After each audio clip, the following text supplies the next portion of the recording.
We can start this new week.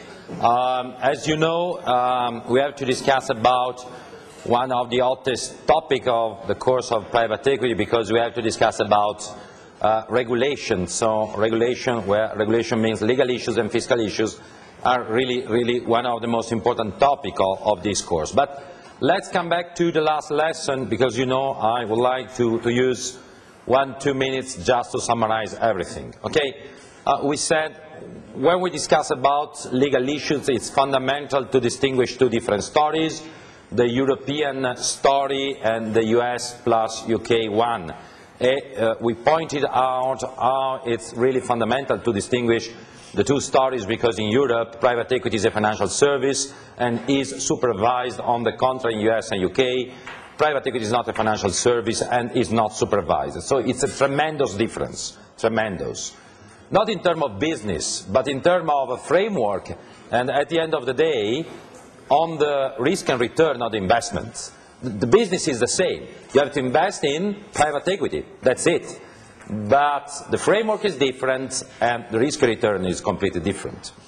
But let's start from the European perspective. You remember that when we use the label European perspective, we mentioned the 24 countries of European Union. That means all the countries minus UK plus other 8 countries. You remember, just to point out. If we want to face and if we want to understand the topic of private equity regulation in Europe, is fundamental to know everything about the financial system regulation. Okay? It's necessary. We said that in Europe, financial regulation is driven by 2 different pillars. Okay? When I say pillars, I say 2 big acts, which represents 2 hubs that host all the laws concerning the financial system. The 2 acts are the Banking Act and the Financial Services Act. Okay? Please remember that these 2 acts previously were 2 European directives. When the European Union writes a directive, all the countries which belong to the European Union has to transform the directive into local and country acts and laws. Okay? So the 2 laws we have to face are Banking Act and Financial Services Act. Okay? Why we started from this point? We started from this point because ex ante we said private equity in Europe is a financial service. So if we want to understand the functioning of private equity, it's necessary to understand where it's possible to manage private equity inside the financial system regulation. Okay?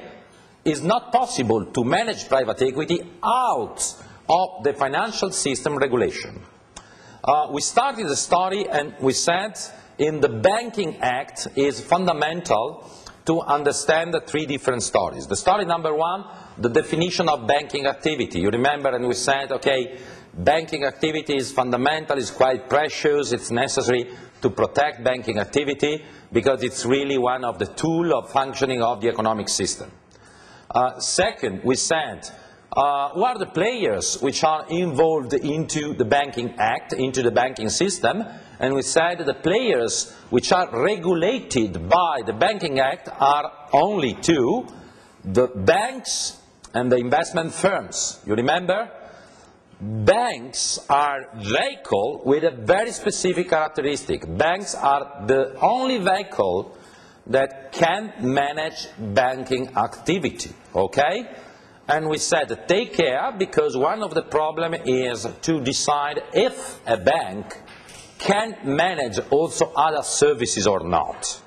And the answer in Europe, starting from 1993, was yes, banks can develop, can manage, can offer also other service, not simply other service, whatever kind of financial service, with only 2 exceptions. And the 2 exceptions are, you remember? What are the 2 exceptions? Insurance and entrepreneurial activity. Okay? Last, we said, in the banking system, it's necessary to point out for every country a supervisor or more than 1 supervisors that have to control and regulate banks and investment firms. You remember? the role of the supervisor is quite important, and within the supervisory rules, there is a fundamental rule which is the regulatory capital rules. You remember, probably it was, help me to remember, was the last issue we mentioned, right? Yes or not, guys? Help me, because otherwise I overlap the two classes. What is a regulatory capital issue, guys? What is a regulatory capital issue? Help me to remember. Regulatory capital means, help me to remember, in whatever kind of bank, the regulatory capital must be higher than the 8% of what? Of the sum of the asset weighted per the risk. Okay? You remember, this is a fundamental supervisory rule, the rule of the regulatory capital. Okay? This is a tremendous rule, but is a quite obvious rule. Is quite obvious, this rule, for what reason? Why is quite obvious? It's quite obvious, this rule, because we said that bank must manage a very, very precious activity, and this precious activity is banking activity. So for regulators, it's fundamental to avoid crisis and default. The only possibility you have to avoid crisis and default is to create a rule in which the more the bank invests or the more the bank face risk, the higher must be the capital of the bank. So the bank is free to operate, but there is a very logical relationship between the amount of money the bank invests, between the amount of risk and the quantity of capital. Okay? Is it okay? So the rule is quite obvious, but I said quite tremendous because every bank has a constraint. The bank, yes, is free, but with a very strong constraint. And when you get to the 8% and you want to invest more, you have only two possibilities. Or to increase the equity capital, but sometimes it's very difficult, or to stop your investment process. Okay? And that's a problem for many banks nowadays in Europe, not only Europe, also in the United States, because if I consider, just to stay in Italy, sorry, but examples like Unicredito and Banca Intesa, they have to manage this tremendous rule, because they are exactly at 8%, okay? So what they can do? Or they stop investing, and probably they have to do that, or they have to increase equity capital, okay? But if you increase equity capital, you have to launch an offer, and if you launch an offer, what's the problem? If you launch an offer of equity, guys, what's the problem? You have to face a change in the corporate governance. That's the problem. What? If you launch an offer of equity, that means you have to face the risk that new shareholders will enter corporate governance. Are you happy for that? If you are the manager of Unicredito Intesa, are you happy for that? Are you happy to lose your job tomorrow morning because of new shareholders? You want to do that? I don't think so. That's a problem. And that's the reason why many banks will give a call to the government to say, dear Italian government, dear French government, please give us money. For what reason? In order that the banks are able to raise money from the government and they don't lose their corporate governance. That's the story. Okay? So a tremendous rule. The last question is, if you have this rule, in your opinion, is a good idea for a bank to invest in private equity?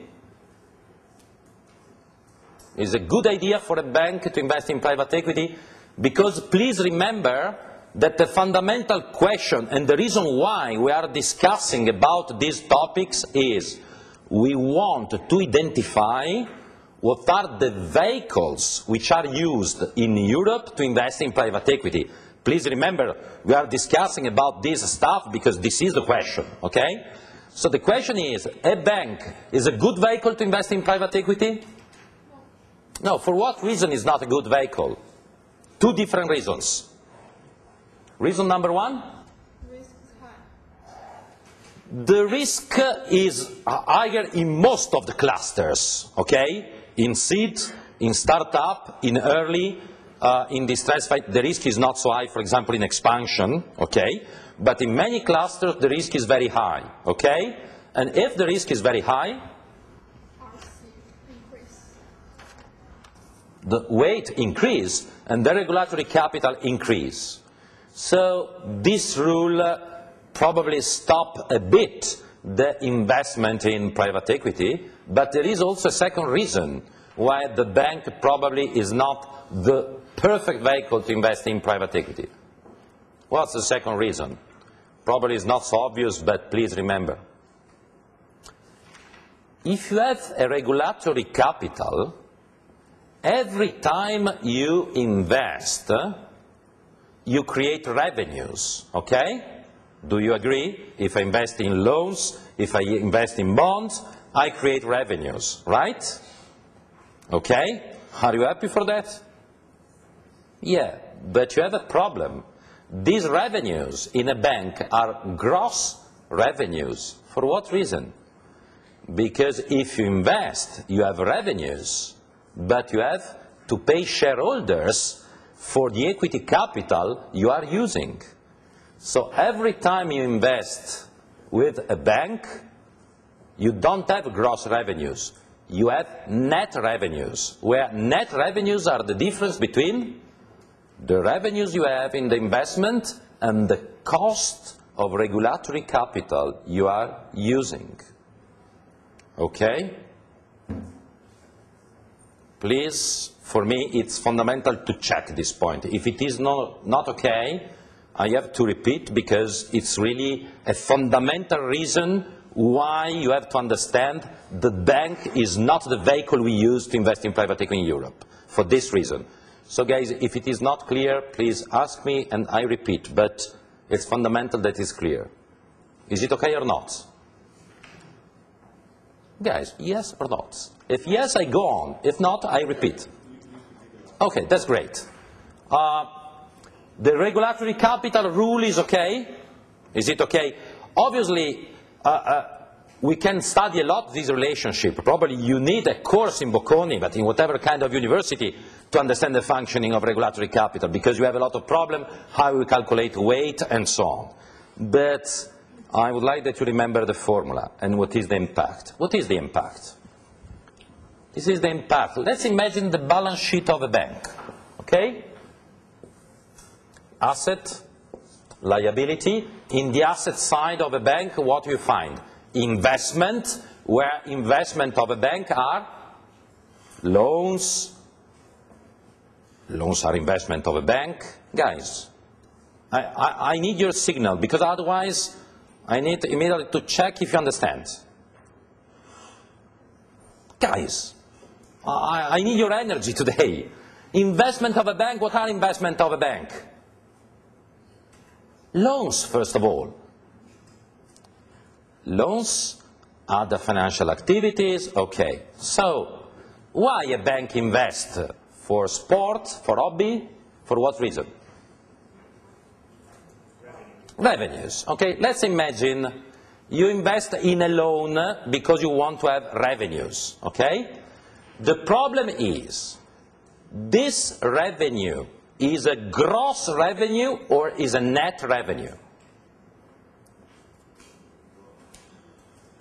Is a gross revenue because every time you invest money, you have to do what? To check if you have regulatory capital. And regulatory capital comes from shareholders. Every time a bank invests to produce revenues, you have to compare these revenues with the cost of capital you are using. Okay? That means for every investment, net profit is equal to revenues minus the cost of regulatory capital you use, which is cost of equity multiplied per 8% per asset per weight. Every time you do something in a bank, please remember that you have to take revenues, it's obvious, but you have to pay shareholders for the capital you are using. The more capital you use, because the risk is higher, the lower is the net revenue you get in your pockets. Okay? Is it okay, guys? That means, sorry, if you invest in startup and your revenues are an internal rate of return of 30%, you are very happy, yes, but please remember that you use the capital of your shareholders. And because you use capital of your shareholders, you have to pay shareholders. How much? It depends from the cost of capital, and it depends from the risk, from the weight. Please, sorry. How does that differentiate between a bank and any other firm that has to raise capital? Sorry? How is that different from a bank than any other firm that has to raise capital to equity? They still have to pay the shareholder for using the capital. No, because in the Financial Services Act, you don't have to do that. That's the reason why. We have to compare it, not with other companies, but we are in the Banking Act, and we have to discuss about banks and investment firms. Do you agree? Okay, and now we are discussing about it. When we jump into the Financial Services Act, we will discover that you don't have this problem, and that's the reason why we use closed-end fund. Okay? But now please stay in the Banking Act. Is it okay till now? Okay, guys? Please remember. So I would like to understand, if you have this constraint, why a bank can invest in private equity, because it sometimes happens that a bank invests in private equity in Europe. For what reason, in your opinion, a bank invests in private equity, even though it's not the best vehicle, a bank, to invest in private equity? For what reason, in your opinion, a bank can invest in private equity? Social returns. Sorry? Social returns. Social returns, okay, but you are not a no-profit institution trying to justify it better. Relationship. Sorry? Relationship with? With the clients.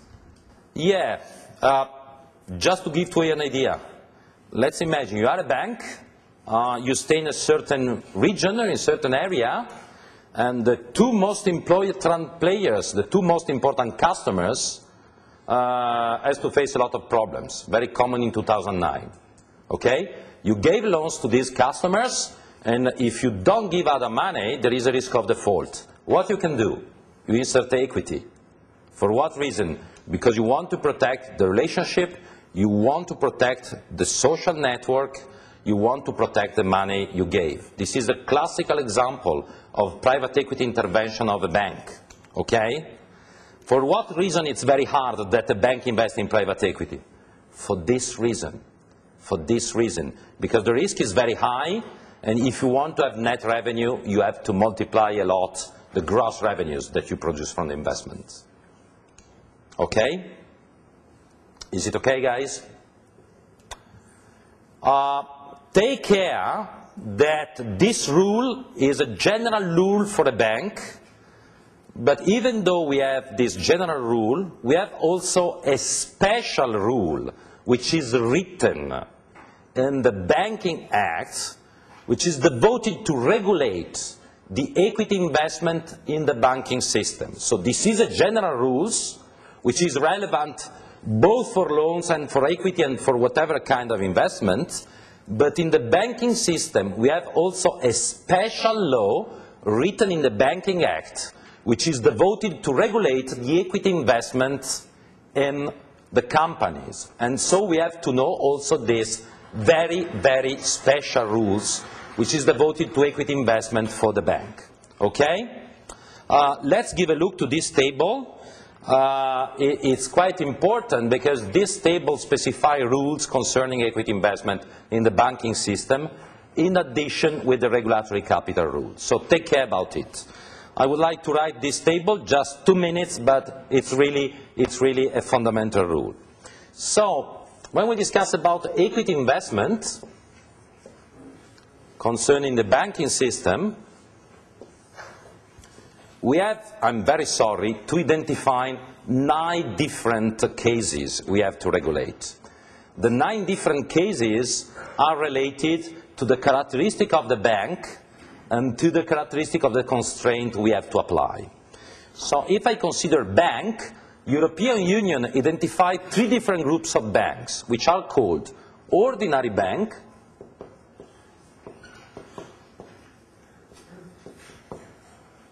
second, bank with permission, and last, specialized bank.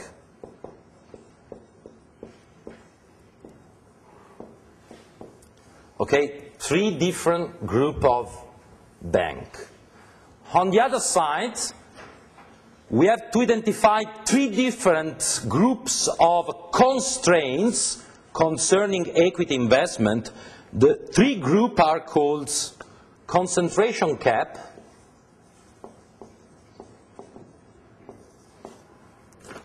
global cap, and last, specific or firm-specific cap. I know it's a bit complex, but fundamental. So let's come back to this table. I would like that you understand exactly. You know that for the banking system, we have the regulatory capital rule, and if you invest in equity, you have to apply it. But it's not enough for European regulation, because the Banking Act would like to add also some specific rule concerning equity investments. If you want to add some specific rule, you have to consider 3 different constraints. The constraint number 1 is a constraint that links together the value of every equity investment with the regulatory capital. And you have a cap of the 3% of regulatory capital. That means when you invest in equity, you have a constraint, you have a cap, which is called concentration cap. You cannot invest for every company more than the 3% of the regulatory capital. Okay? Second, you have a second constraint, which is the global cap, where the constraint is the 15 of regulatory capital. What is global cap?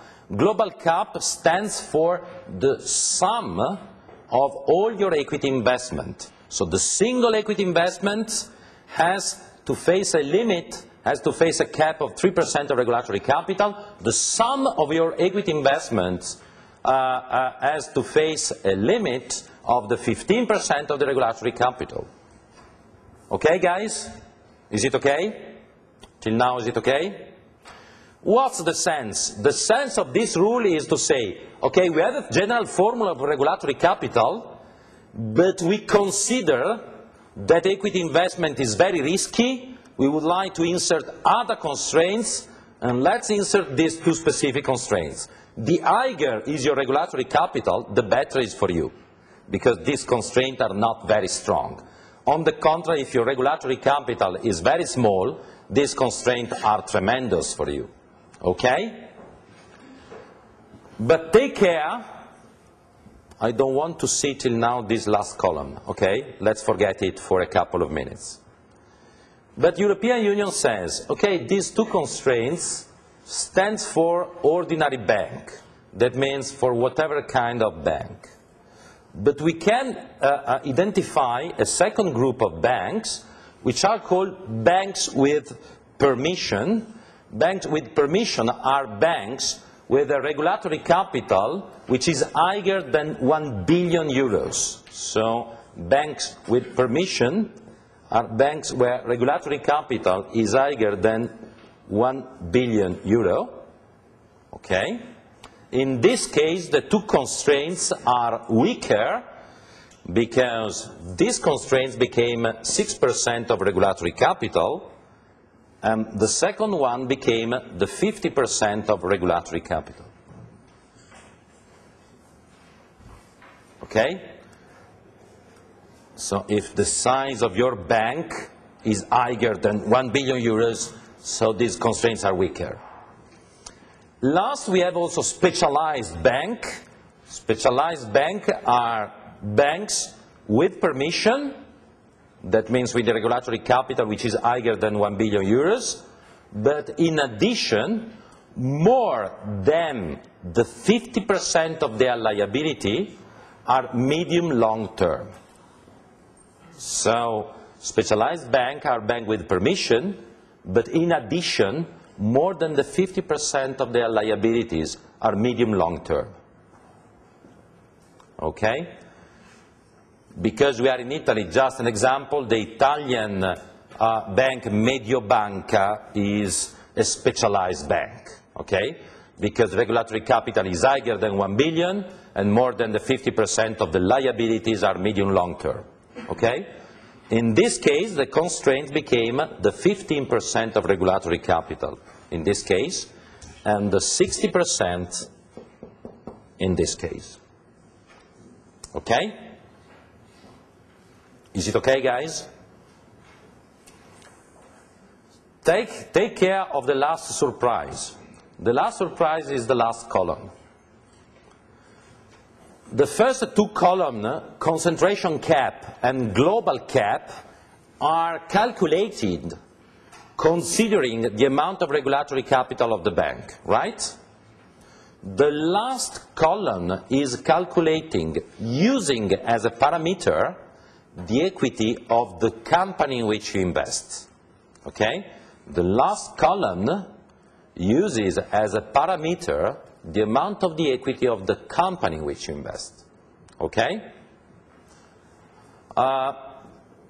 In all the European Union, with the exception, take care about it, of France and Germany, in this column, the constraint is 15%. That means you can stay under this limit, but you have a limit which is quite strong. You cannot have more than the 15% of a company. Doesn't matter the size, is a fixed limit. For what reason? Let's come back to the previous lesson. We said that a bank can manage whatever kind of activities, with the exception of insurance activity and entrepreneurial activity. What is the limit? This is the limit. 15%. Okay? So even though you have a lot of regulatory capital and the other constraints are not relevant for you, I'm very sorry, you cannot have more than 15% of a company. Why we have an exception in France and Germany? Because both in France and Germany, we don't have this limit, and in France and Germany, the limit is 100%. In France and Germany, it's possible for a bank to have the 100% of shares of a company. And how it's possible? It's possible because in 1993, when the Banking Act was written, the stories of countries belonging to Europe was completely different, and both in France and in Germany there was the tradition of the so-called house bank, a bank which had a lot of shares of companies. The solution of Europe, in my opinion, was quite wise, and the solution was, okay, the general rules is the 15%, but we have to consider the story of France and Germany. And in France and Germany, we don't have this constraint, okay? So in France and Germany, the limit is 100%, okay?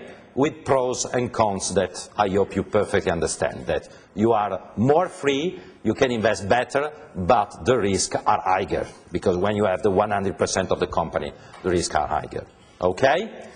So, take care about it. Very stupid and very obvious what I have to say, but take care. It's obvious that in France and Germany, the private equity which is managed by the banking system is higher than in the other countries in Europe.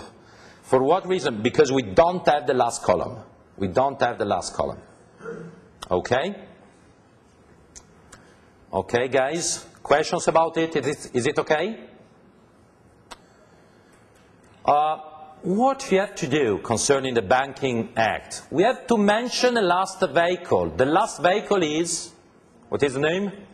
Investment firm. You remember what is an investment firm?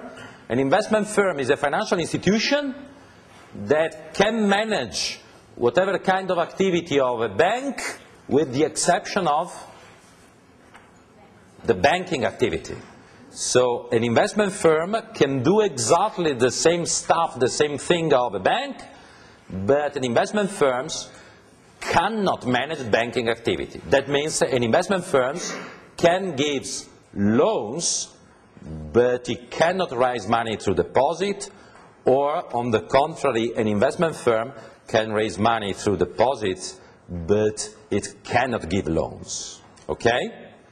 Examples of investment firms are leasing companies, factoring companies, okay? Financial institutions which are focused on specific loans, but they don't collect money through deposits.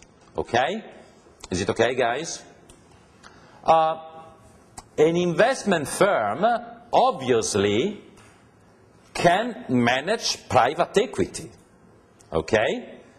Because we said that an investment firm can develop all the activities of a bank, and as a consequence, an investment firm can manage private equity.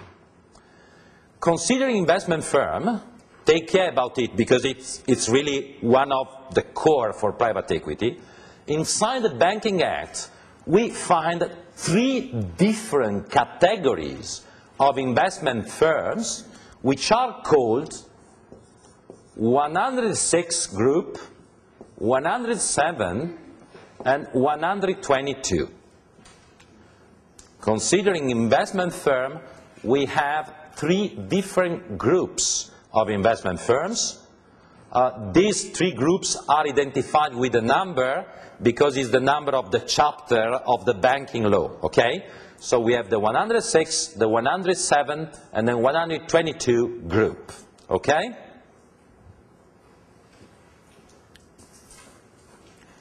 Also in this case, please follow me. It's not easy, but you have to understand perfectly, okay? Because if we said the bank is not the perfect vehicle to invest in private equity, investment firms are a vehicle which is quite used in Europe to invest in private equity. So take care about it. Let's start from 122.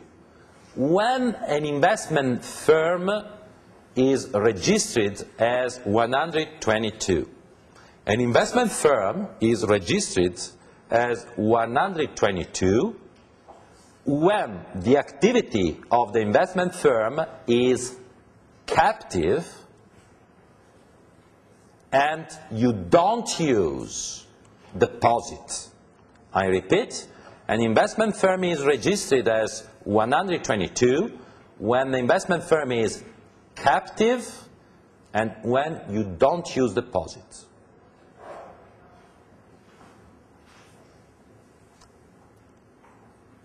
What do you mean by captive? What do you mean by captive?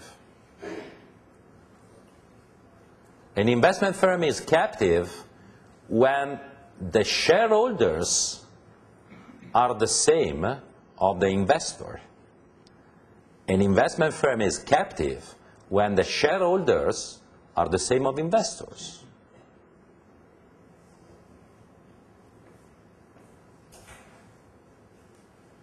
I would like to give you an example. Cindy, right? Your name is Cindy. Let's imagine, follow me because it's a crucial example. Stefano and Cindy as 100 million each. Are you happy for that? Okay. 100 million euros me and 100 million euros Cindy. Okay? What we can do? We decided to invest our money in private equity.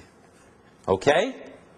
For this reason, we created a vehicle, which is an investment firm. Okay? In the equity, we insert 100 million and 100 million. No other liability. we manage to gather our vehicle and we invest our money. For what reason? Because we want to manage our money in private equity. Is it okay? This is an example of captive activity, okay? Because the shareholders are exactly the same of the investor. We want to manage our money. In your opinion, it makes sense that we have to follow a lot of rules, we have to apply regulatory capital and data story, in your opinion? It makes sense? No. Because me and Cindy decided to create a vehicle to invest our money. If we lose the whole amount of money, we are stupid. But it's not a problem for the social system in Italy. You understand? That's the reason why investment firms, which are 122, must be registered with the authorization of Bank of Italy, Banque de France, and blah, blah, blah. But they are not supervised. That means we don't apply the rule of regulatory capital, we don't apply the rules of constraint of equity investments. Okay? In this case, it's very easy to manage this vehicle.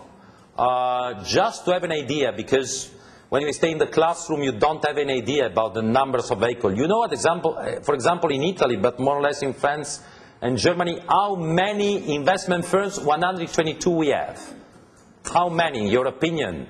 Focus on equity investment. How many? 9,000. Okay? 9,000. Investment firms, 122 registered in Italy. For what reason? Because in Europe we have a lot of families which are very high net worth individual, and it's quite common that Stefano and Cindy, stupid or smart, decided to create their vehicle to invest money in equity. No constraint, no regulatory capital, no cost, is very easy. Okay? 122. Okay? But the problem is, if the activity of Stefano and Cindy is not captive, because we give a call to other investors that would like to invest their money, the story changes, because the vehicle of Stefano and Cindy must be supervised. Okay? Let's imagine Stefano and Cindy invest 100 million euros each in the equity capital, but we give a call to you, your name is Giuditta, and we say, Giuditta, because we are very smart, we are managing money, okay, do you want to give a loans to our investment firms, for example, 50 million euros, what is the benefit for you? High return. But don't worry, we manage your money, okay? In this case, the investment firms is not captive, because we are managing money of other people, okay? If we manage money of other people, you have to register yourself 106 or 107, okay? They both are not captive, but there is a difference, because in 106, you don't use regulatory capital, and you don't use this table. So no regulatory capital, no constraints. On the contrary, if we are registered 107, yes, regulatory capital, and again, no constraints. Okay? Who decides if Stefano and Cindy belongs to 106 or 107? The supervisor. Okay? So we start as 106. If Bank of Italy, Banque de France feels that Stefano and Cindy are quite dangerous, Bank of Italy will give a call to Stefano and Cindy and say, I'm very sorry, Stefano and Cindy, for tomorrow morning you belong to 107. And if you belong, it's not Bank of Italy, I hope. No, it's not. Okay. And if we move to 107, is a problem, because we must be supervised and we must use regulatory capital exactly like a bank. What's the strategy? For very small and very weak investment firms to jump into 107 is the end. Okay? If we are on the contrary small and safe, it's okay to operate like 106. Okay, guys? Is it okay? Questions about it? The 3 different levels of investment firm, please. I don't understand why a company chooses to stay to 106 or 107. You don't choose. For you, it's better to stay 106 because you are not supervised. But it's the Bank of Italy that decides. Sorry, the supervisor. And when the supervisor decided to move you from 106 to 107, when you became big and potentially dangerous, or when you are becoming dangerous. And there is the risk that you lose money of your investors. In this case, I say, I'm very sorry, Giuditta and Alessia. I'm very sorry, from tomorrow morning you will become 107, and you must be supervised like a bank. Do we have a clear-cut limit? Sorry? Do we have a clear-cut limit? No, absolutely. It's completely up to the supervisor. It's completely up to the supervisor. In order that you know numbers in Italy, sorry if I give example of Italy, but proportion is the same like in other countries in Europe, 122 9,000 of vehicle, 106 more or less 100, 107 vehicle 200. The bigger vehicle are 107. For what reason? Because they add a lot of know-how, they give a call to other investors, and they multiply their effort to invest in private equity. Okay? Please. What is the difference then between 122 and 106? You said that both have no It's a good question. It's a bit tricky, the distinction, but take care. In 122, it's not possible for you that you became 107. If you stay in 106, potentially, every day, you can be moved to 107. You understand? In 122, you are captive, and for you, it's not possible, till you remain captive, that someone will give to you a call to say, hey, guy, from tomorrow morning, you are supervised. No, it's not possible. If you stay in 106, you stay in a sort of waiting list. You understand? You are safe, but potentially every day you can be moved in 107. You understand? It's really a tremendous distinction. It's really... No, you are not supervised. You are not supervised.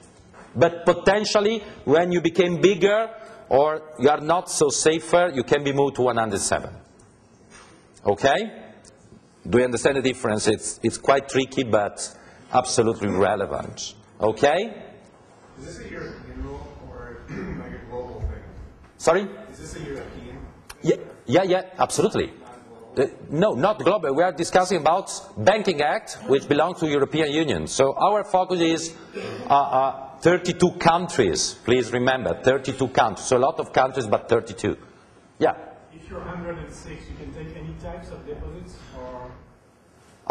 They can take deposits. Is there a size? No, there is not a problem of size. The problem, there is not a limit in terms of size which is fixed by the rules. It's completely up to the supervisor. And they can take money using deposits. It's quite hard from a logical point of view, but it can happen. Okay?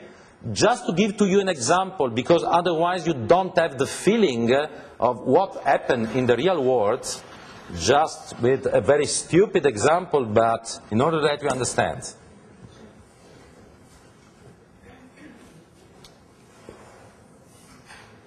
(106) asset, liability,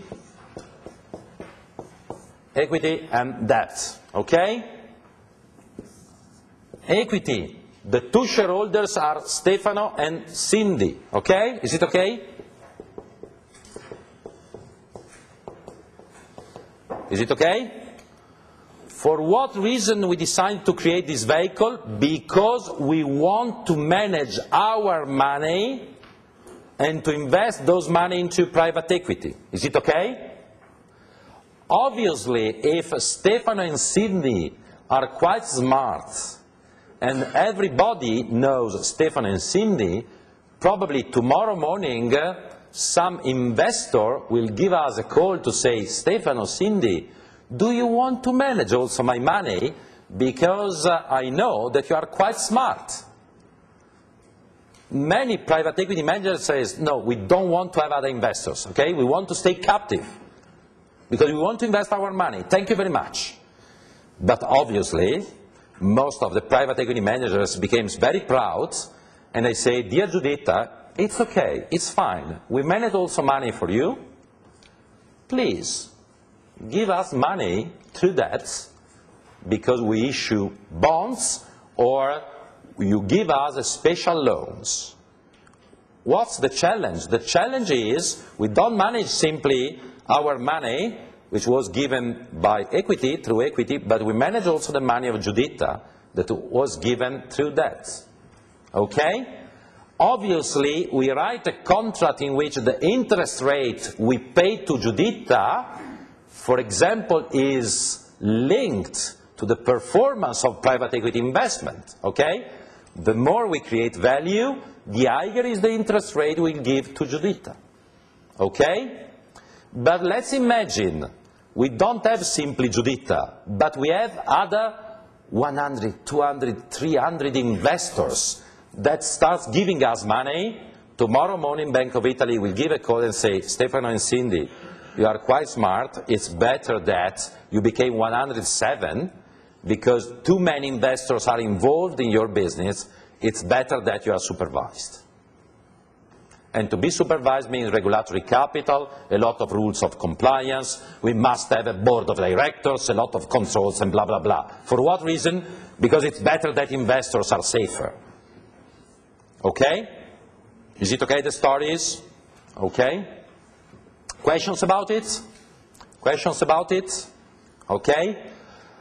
Great. In order that you start remembering in your mind the volumes, if I consider European volume in private equity, the 10% is invested using banks, the 35% is invested using investment firms, the 55% is invested using closed-end fund.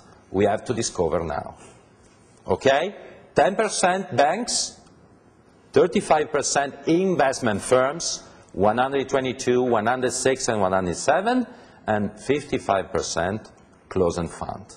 And now it's time to move from the Banking Act to the Financial Services Act to discover the vehicle which is perfectly suited to manage private equity in Europe.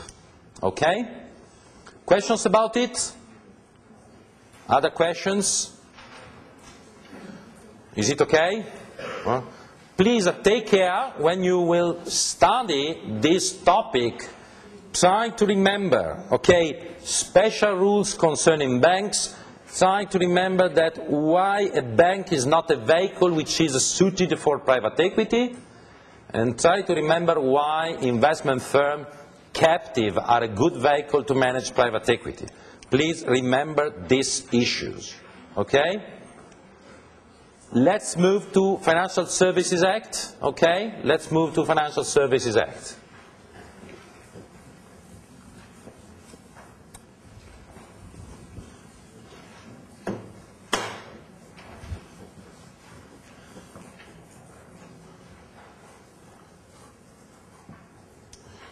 Financial Services Act 1998, okay?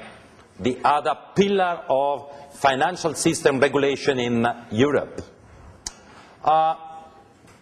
Into Financial Services Act, we find three different institution, 3 different players that can manage financial services.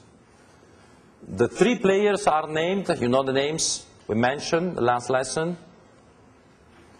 What are the 3 players which are regulated in the Financial Services Act? What are the 3 players? Or somebody that knows this topic. What are the 3 players which are regulated by the Financial Services Act? Financial services firm. So we have a financial services firm. That's great. Second? Asset management company. And last? And funds. Okay? So these are the 3 players. It's a bit tricky, this criteria, to identify 3 players, because fund must be managed by an asset management company. So it's not possible to have or to find a fund without an asset management company. So a fund is managed by an asset management company. I would like to focus on these 2 institutions because this is the core, this is the focus of the story of private equity in Europe, 55% of volume. Okay? Before starting to discuss about private equity, I want that you understand what is an asset management company, what is a fund, and what is the linkage between these 2 vehicles before talking about private equity. So for me it's necessary that you know everything about these 2 institutions. Let's start. Asset management company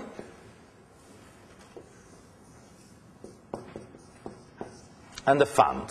Okay? Let's start. What is an asset management company? An asset management company is a financial institution which is again supervised by a supervisor, where the focus, the mission of the asset management company is to sell asset management service. The focus of the asset management company is to sell asset management service.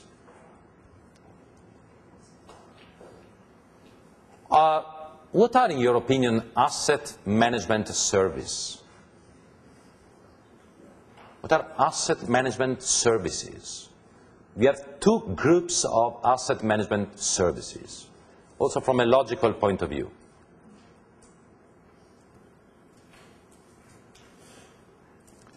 The service number 1 is individual asset management.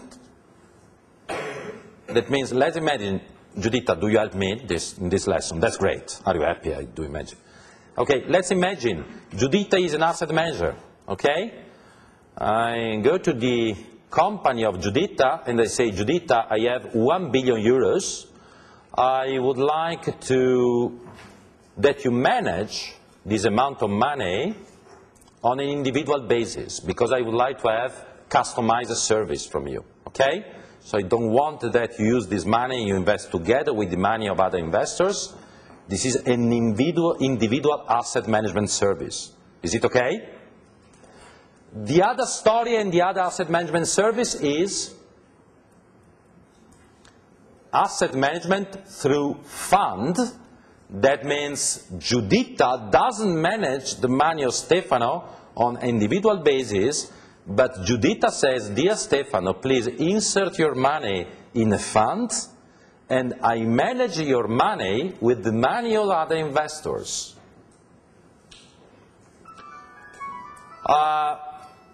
What are the benefits or the pros and cons of this second solution?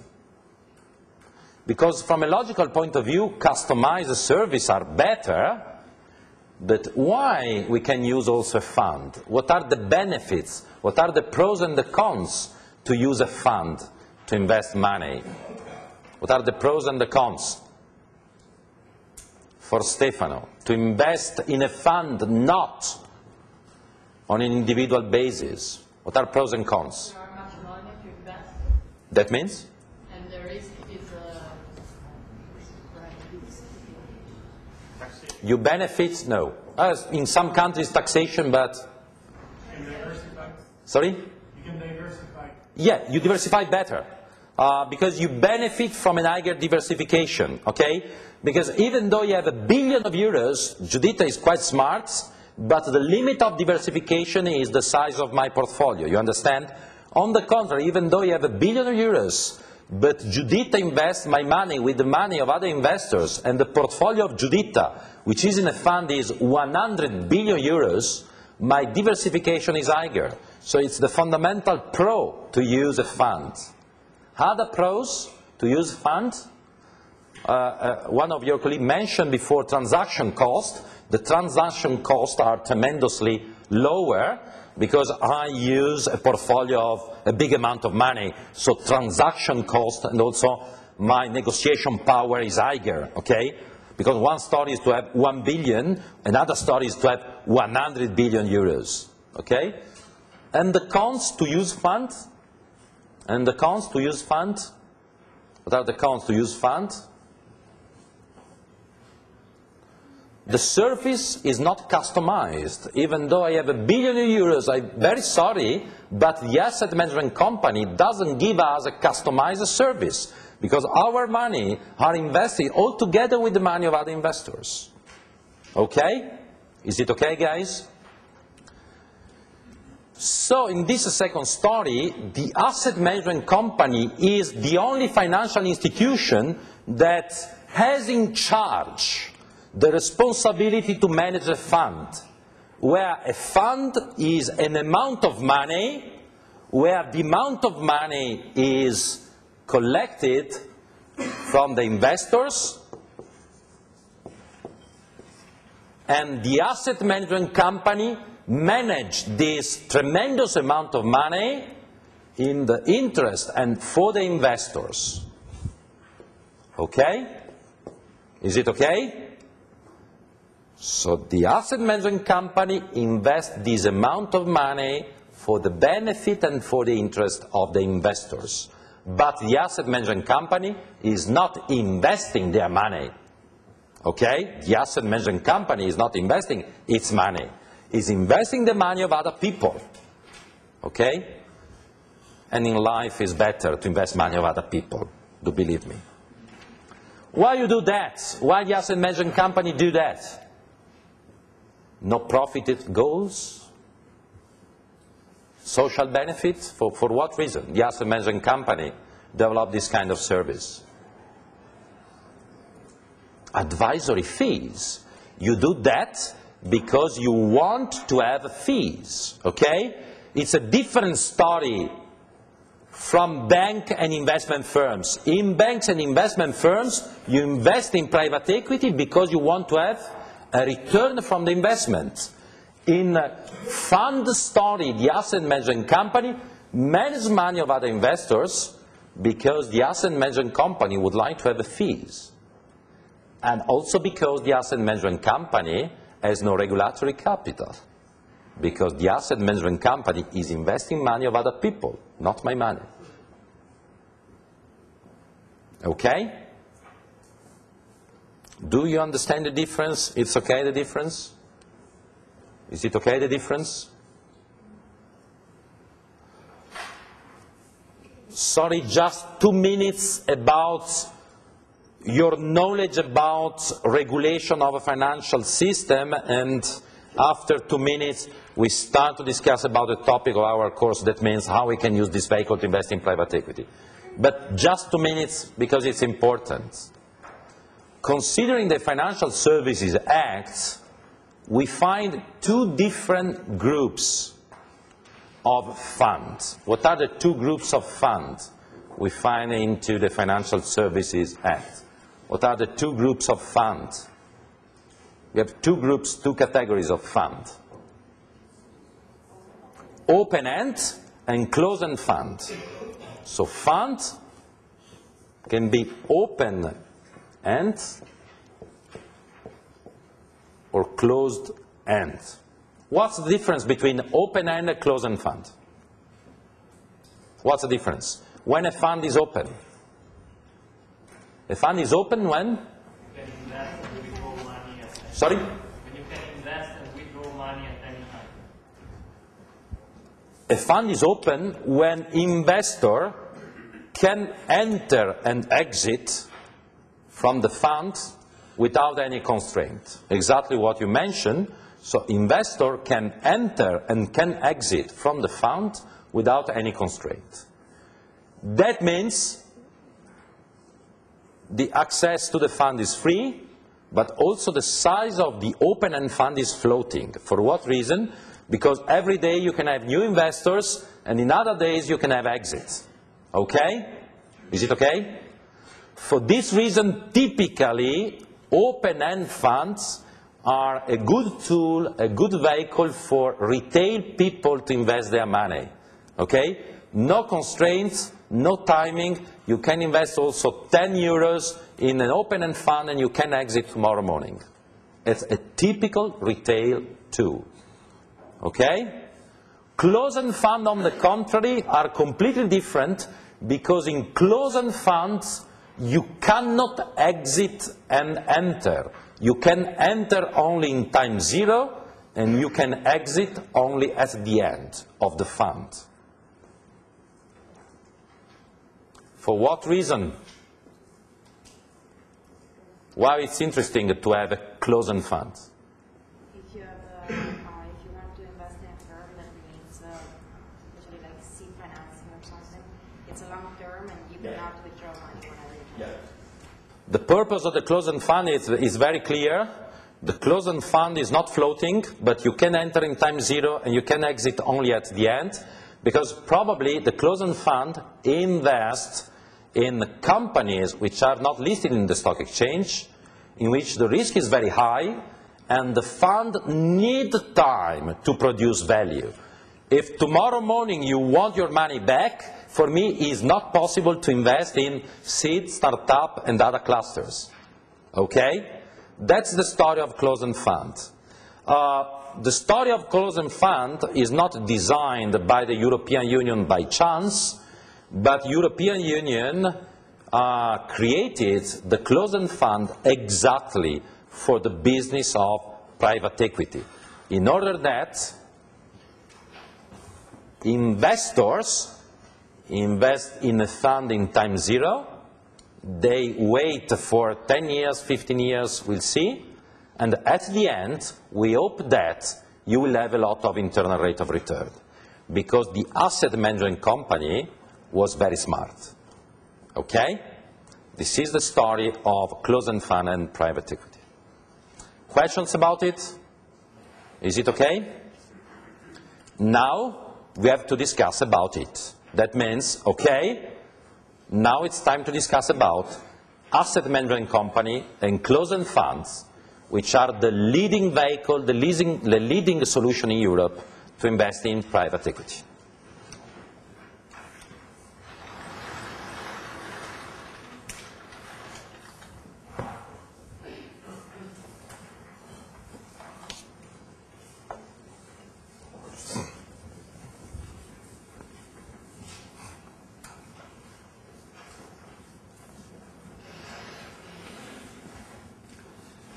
Okay, let's start.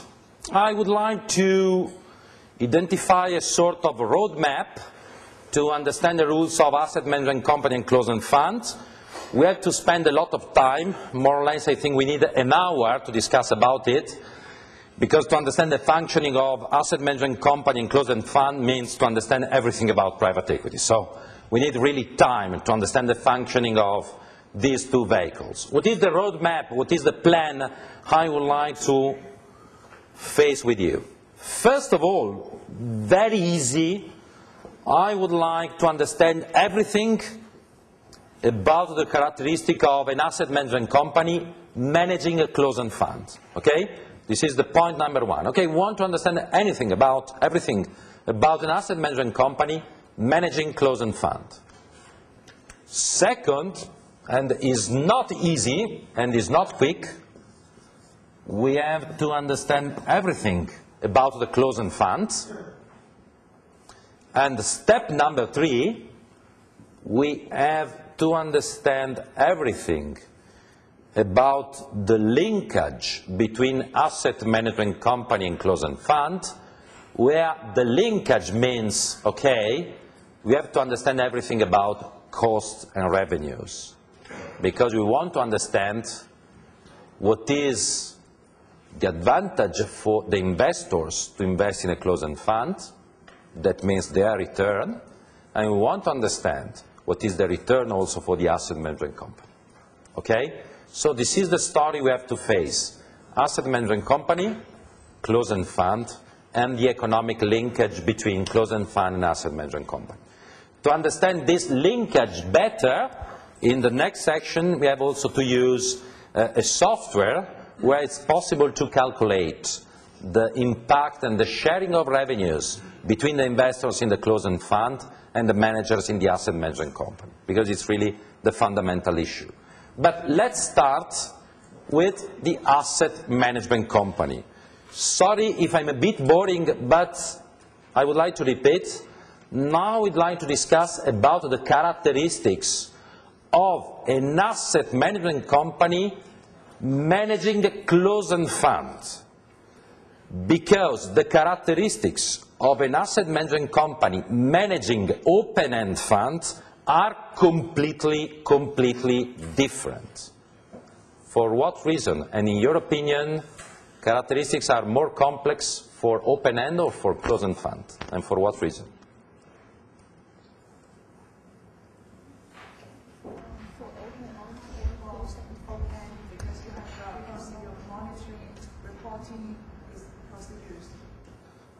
Characteristics of asset management company for open-end fund are more and more complex. For what reason? Because you are managing money of common people, of retail people. Do remember, in whatever kind of financial system, when you manage money of retail investor, you must protect them because you are managing savings of a country. So rules are more complex. In closed-end fund, you are not managing money of retail people. You are managing money of 10 investors. It's obvious that I want to protect them, but the challenge is completely different. So characteristics of asset management company managing closed-end funds are not complex because you are not managing money of retail investors. So the problem is, what are the rules, what are the characteristics of asset management company managing closed-end fund? We have to remember simply 3 sets of rules, okay? 3 groups of rules. The rule number 1 is, okay, what are the characteristics to start? The rule number 1, what are the characteristics to start? That means Stefano and Cindy that would like to create an asset management company, okay, what are the minimum characteristics we have to face to create an asset management company, okay? The characteristic we have to face is very simple because we have to show simply 2 specific characteristics. The characteristic number 1, we must have an equity of 1 million euros. So we must have equity for 1 million euro. We have, Cindy, we have? 200 million. We had 200 million, but now we are smarter because in our previous life, you remember, we decided to invest our money, to manage our money.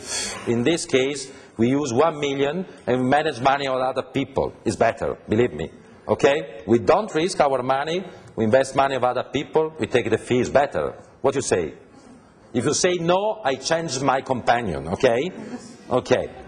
So 1 million, and second, we need to have a business plan, okay? So simply 2 characteristics. 1 million euros, and second, we must have a business plan. Why it's necessary to have a business plan? because we have to go to the supervisor and we have to ask for an approval, okay? Now I need your energy, because in this very simple rule, you will find the main difference between Europe and US and UK. So take care. Cindy, we have 1 million. We have a business plan. Okay. Yes, because I asked to my students to write it. Okay, don't worry. Okay. I give a call to Bank of Italy and we go to Rome because we need the approval to start our activity. Okay. We go to Rome and we say, dear Bank of Italy, we have 1 million euro. We have a business plan. We want to start. And Bank of Italy says, that's a great idea, Stefanos and Cindy. That's great. I would like to give a look to the business plan. Oh, it's very well written. In the business plan, you mentioned that you want to launch funds to invest in seed and startup. That's great. That's great. My compliment. That's a very good business plan. I don't know, but this is my feeling. It's up to you. But I do believe that because it's the first time you invest in private equity, my suggestion is it's better that you start from expansion, not from seed. It's up to you, it's up to you. And I read that you want to launch a fund of 1 billion euros. It's too much for the first time. My suggestion, but it's up to you, is that you start with 100 million euros. In your opinion, what is the reaction of Stefan and Cindy? What we have to do? Bank of Italy, Banque de France, Bundesbank, that are saying, Stefan and Cindy, startup and seed, what we have to do? We go on? No. We come back to Milan and we say, dear Bank of Italy, thank you very much. We write again the business plan. And after 3 months, we come back to Rome and we say, dear Bank of Italy, we have an idea. Now in the business plan it's written that we launch a fund of 100 million euros focused in expansion. It's our idea. And Bank of Italy says, it's a great idea. I think that from tomorrow you can start working. That's great. And I give to you the permission to start working in the financial system. The name of this game is a moral suasion game. Okay? It's the moral suasion of the supervisor. It's a typical European way to use supervisory power. The joke before was not a joke. Every time this is the game, okay? For what reason? Because the supervisor would like to use its power to control and to give a very specific strategy and direction to newcomers that would like to enter the financial system. You understand? Because the supervisor wants to avoid dangers. And that's the reason why we suggest to Stefan and Cindy to start from a less riskier activity. You understand? US and UK, what is the approach? Stefan and Cindy decided to launch their vehicle to invest in private equity. We are completely free. If we find a stupid investor that gives us money to invest in seed, it's your responsibility. If you are stupid, it's not my problem of supervisor. If you lose your money, it's your problem, it's not my problem. Okay? Sorry if I'm so cruel, but that's the fundamental difference. I don't want to say Europe is better than US and UK, because in Europe it depends from the usage of the moral suasion that you have. Okay? But I want to say in Europe it's a moral suasion story. And without the permission, we cannot start the activity. Okay? Is it okay? And if Bank of Italy says, okay, you can start working because I give to you the permission, okay? We have other 2 sets of rules we have to follow. The set of rule number 2 is called governance rule.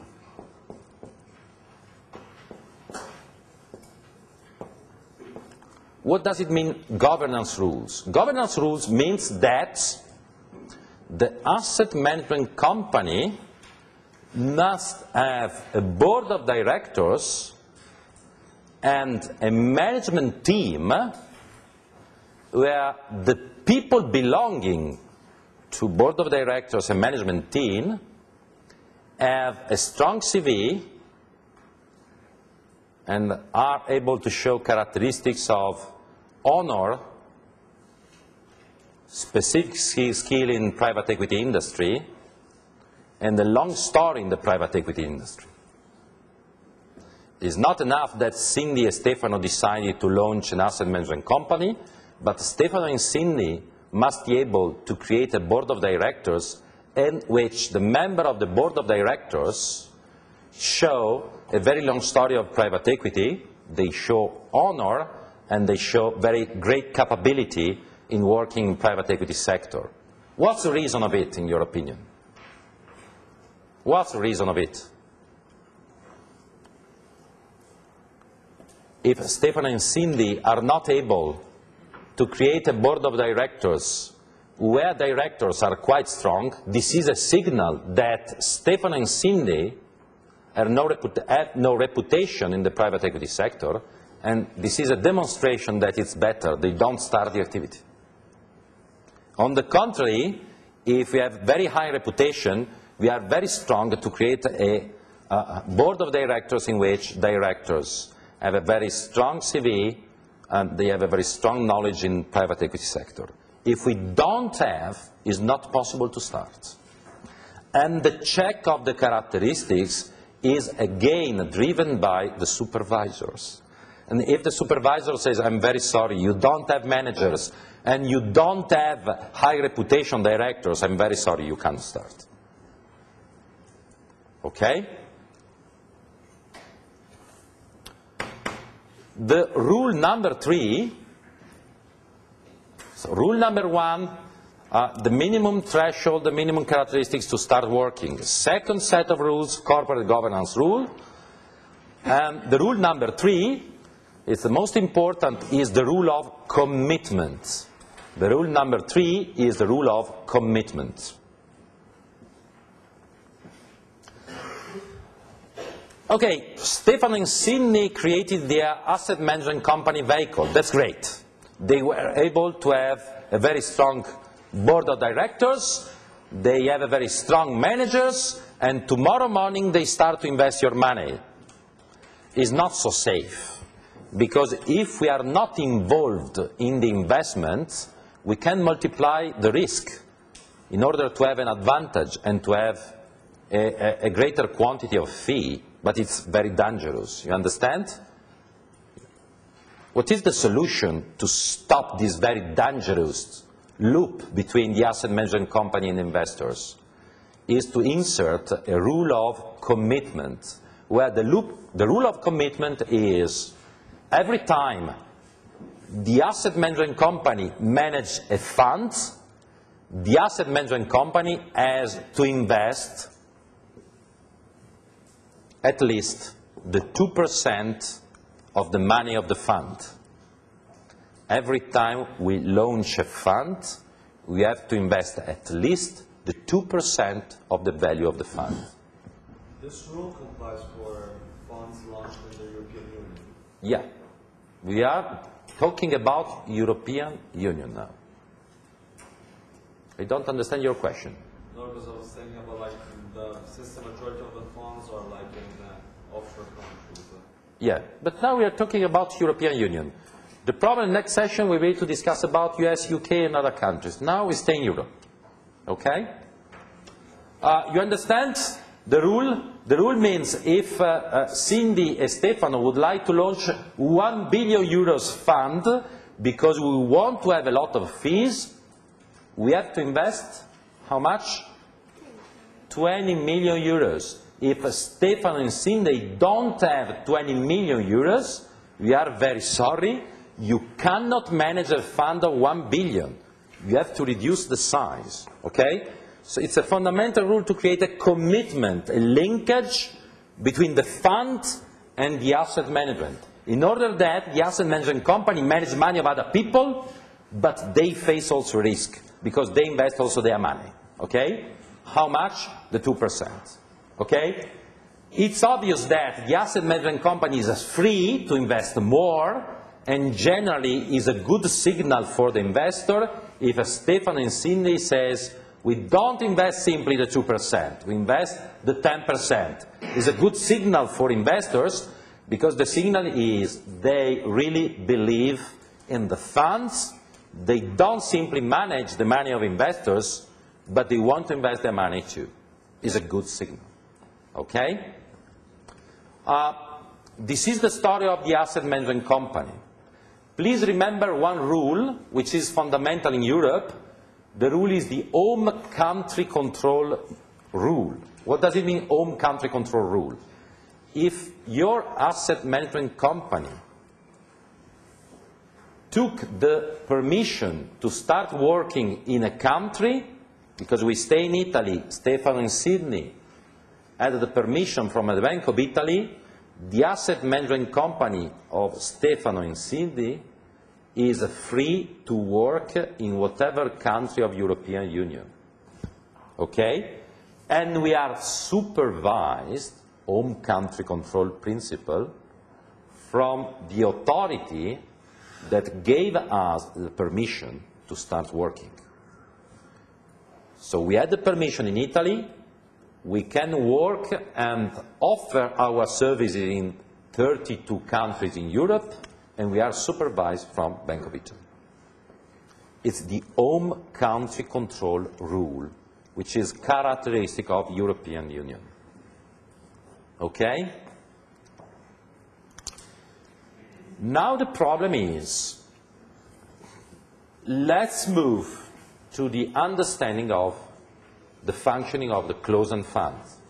Because now I do hope we know everything about the asset management company. It's time to understand everything about the closed-end fund. Let's start. What we know till now about closed-end fund. About closed-end fund, we know simply a very stupid rule. 0, N. We know that in a closed-end fund, investor invests their money in time 0. They wait till to time N, and in time N, they take their money back. Okay? Is it okay till now?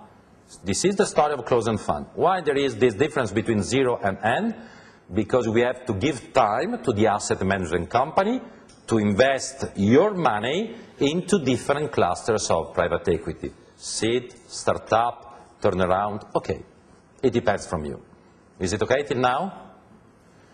What we have to do is, okay, we understand this very, very simple criteria, but we have to know a lot of story.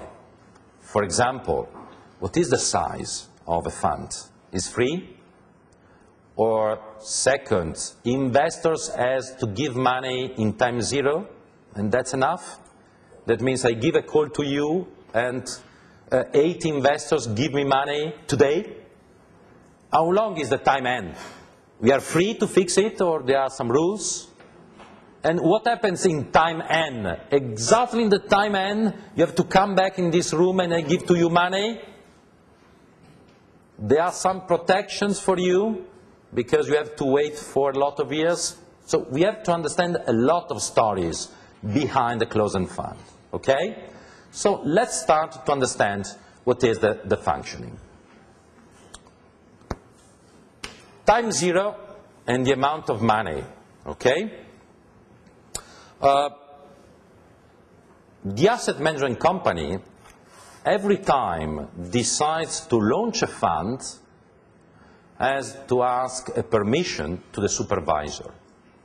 So the size of the funds and the characteristics and the focus of the fund is negotiated every time with the supervisor. Okay?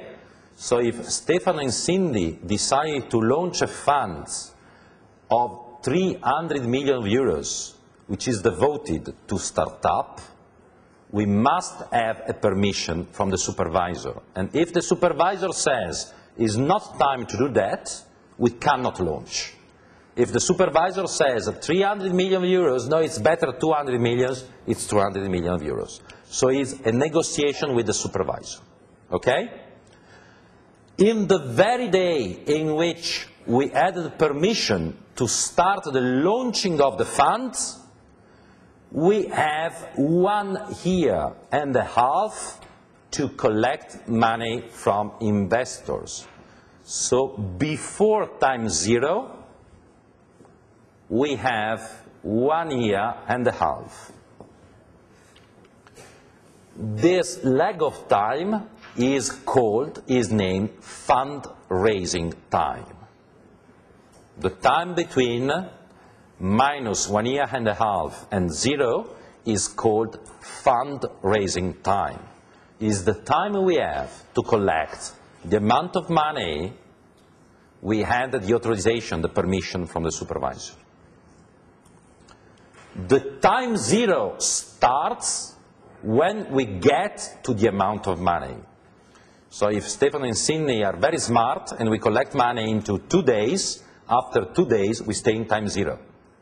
If we are stupid and we get to the month number 18 and we didn't get to the amount of money, you have to give a call to Bank of Italy and you have to say, dear Bank of Italy, we were not able to collect the amount of money, and Bank of Italy says, you are stupid, it's the last time you stay in Italy, I'm very sorry, you cannot start the closed-end fund.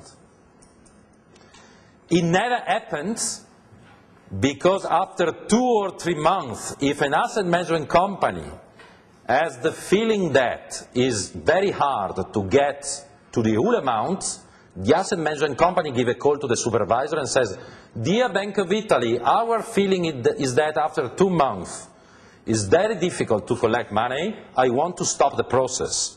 And Bank of Italy says, yes, it's better, Stefano. Okay? More or less, the 50% of closed-end funds are not able to get to the time zero. For example, in 2009, it's very difficult for asset management company to collect money from investors. And a lot of closed-end funds don't start because they are not able to get to the size. Okay? It's a tremendous game of reputation. Fundraising is a tremendous activity. Okay? For what reason fundraising is tremendous? For this reason. Stefano and Sidney today decided to start fundraising. Okay? We want to collect 200 million euros. Is it okay? And we organized the first meeting with Giuditta. Giuditta, how are you? Fine, that's great. You organize a lunch this evening. And we say, Giuditta, we launch a closed-end fund. And you say, I know. We want that you are one of our investors. And you say, Stefano, I'm very proud for that. We have a very, very long dinner, okay? At 11:30, we said, Giuditta, it's time for a signature. We offer a very great dinner to you. We are very pleased if you became one of our investors for 10 million euros. And you say, Stefano and Sidney, thank you very much. I'm happy to know what are the other investors. And we say, you are the first. And Giuditta says, I have to come back home because my husband is calling, sorry, I have to go home. Thank you very much. Okay? And tomorrow we give a call to you, another dinner. We have money to pay a lot of dinner. Yeah, we have. Okay. Another dinner, the same story, okay? After 2 months, if Stefano and Sidney are not able to raise money, you have to give a call to Bank of Italy to say, dear Bank of Italy, it's better that we stop. And Bank of Italy will say, yes, it's better. It's better. Okay? It's a tremendous reputational game. But it's obvious, because if it is easier to collect money from investors, everybody will launch a fund of private equity. Because it's the best solution. We manage money of other people, and we have other profit. It's stupid. Okay? But it's a game of reputation. Because you give money to us only if our reputation is tremendously high, or only if Stefano and Sidney are leaders of private equity. If we are not leaders, if we don't have reputation, the only solution for Stefano and Sidney is, if you are very rich guys, is to create our 122 vehicle and to invest our money. That's it. But if we want to manage money of other people, reputation is needed. Okay? It's really a drama in private equity, because in private equity you will find the so-called track record effect. If you launch a second fund, a third, a fourth, a fifth, the size you're able to get to is higher. For what reason? Because if Stefano and Sidney launch the fund number 10, we had an incredible track record, and we spend 2 days to collect 1 billion euros. For what reason? Because we have a very big track record. There is the queue of investors that would like to become member of the family, okay? Because of our track record. On the contrary, if we are completely unknown, only family and friends can give us money, because we don't have track record. So fundraising, it's a tremendous game. If we don't get to the size, it's not possible to start. So it's a bit tricky when we start the activity to fix the size of the fund. Because, take care, if we start with a great fund, this is a signal that we are quite bullish and ambitious. And we exit on the market and we say, we want to launch a fund of 400 million euros. But it's very difficult to get. On the contrary, if we say we want to launch a fund of 100 million euros, we are not so bullish. The signal is less powerful, but it's easier to get to the size of 100 million. You understand? It's a tremendous trade-off we have to manage. Okay? So we stop in this very point, and tomorrow we start again from this point, and we want to discuss about fundraising.